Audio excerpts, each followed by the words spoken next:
Hello, my name is Eduardo Vaca, and this is the last project for software architecture design, and I'm going to present it. So this project was about developing an app. It could be any app. I decided to do an iOS app simulating a to-do list, but the goal was to implement as much as possible design patterns. So this is my app. As you can see, I have a list of items, of tasks, and they are ordered based on priority. This is the priority: high, high, medium, low, and then by duration and also by status. An item can be complete or finished. So if I click complete, it changes its state, and now it's completed, and I can restore it if I haven't completed yet. So this is the code. Here I have my item class, pretty basic. I have different enums for the priority and the status. But let's talk about patterns. So as you can see in the app, I have all these items. So I created a class called Item Manager, and this class has many patterns. First is like a mediator. So basically this class is in charge of linking the communication between the controllers and the item models. Also, it's the Singleton pattern. As you can see here, I have a private static instance, which is the item manager. So basically, I have the method called getInstance, which returns this unique instance. So returning to the app, this item manager manages all the items and is in charge of communicating the items with the controllers, and it's only one instance. Also, I have to say that all the app is coded use model view controller pattern. This is default for iOS apps. You can see here I have my view folder, controller folder, and model folder. So the view, I have just one file for the cell, but all the UI you can find it on the main.storyboard, where this is where the UI is designed and all the links with events are set as well. It takes some time to load. Yes, you can see here all the UI. But going back, so I have my item manager, which also uses something interesting called the item factory, which is another class. So this follows the factory pattern, and this pattern says that you should have like encapsulated and hidden the functionality or logic of how do you create an item. So here is my method of getNewTask, which basically creates a new item. And from the item manager, in the add task, I just create a new item with factory and append it. Okay, so let's show more about the app. So I have my items. I can go to a stopwatch. I can start it. I can pause it. I can resume it. And I can reset it. Also, I can go to a timer. I can set some time. 0, just 5 seconds, and I start it. And when the time is up, you will see an alert saying that the time is over. Yes, there it is. Okay, now let's follow up with some patterns. So as you can see, I have a table view, and table views have something very interesting called data source, UI table view data source. So I decided to integrate the iterator pattern here.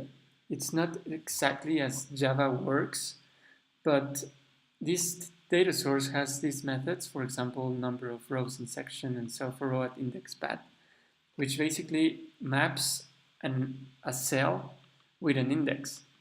So this sort of iteration in the table view is setting each cell in an index. Okay, so I have my controller of this view is called ToDoList view controller. This implements the observer pattern just here actually. So what it does, it basically start observing and start listening to a notification called update table. And when it receives it, it calls a method called update table, which is here, which basically it's the update data and the reload data in the table view. So basically you reload the UI and update the data. Let's see an example. Okay, let's use, for example, this.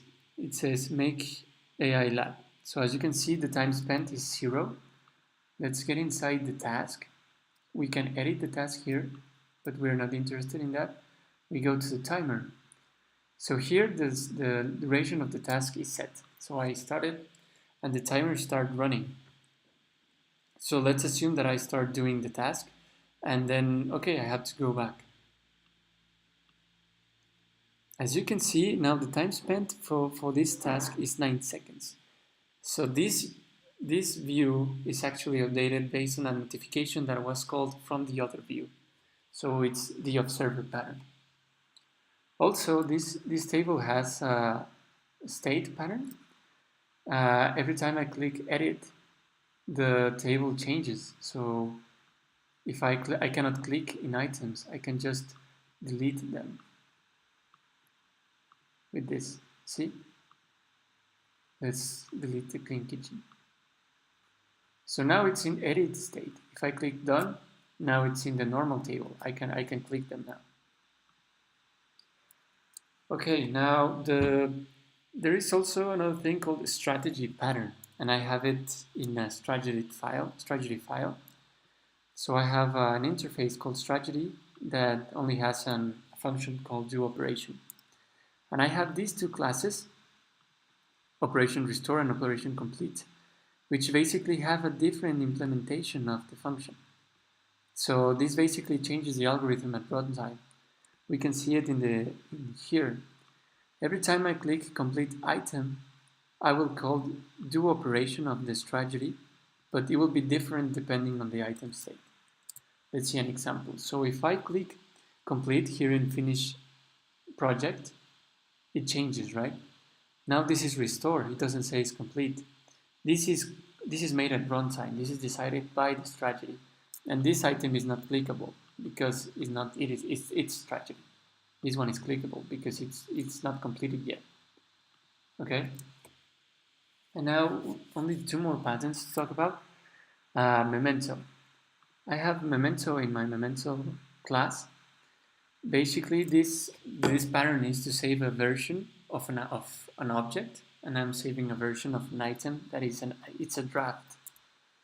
So in my controller where I add the task, I have this. So every time the view will disappear and the item is not saved, the Memento saves its state. Let's see an example. So let's say I want to add an item. Okay, Memento example. And let's say I made all the work of filling this up. But then I don't save it. I return and I forget about it. I visit other projects, maybe I change some of them.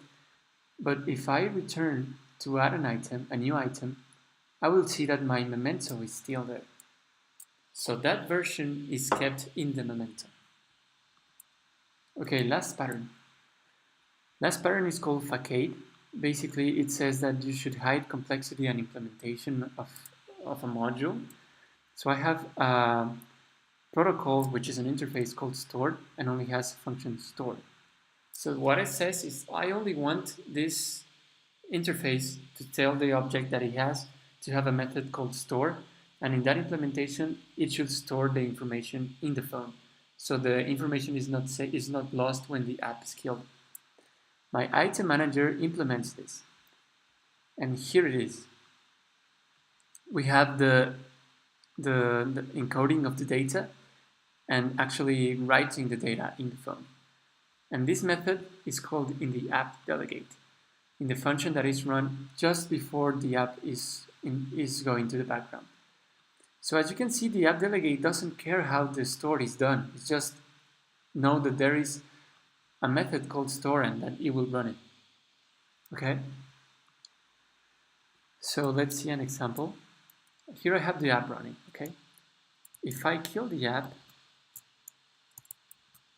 let me kill it. Yes, I kill the app, the information should be saved. So when I launch it, the information is preserved. Yes, there it is. Okay, well, I thank you for your attention. This was the project for architecture design.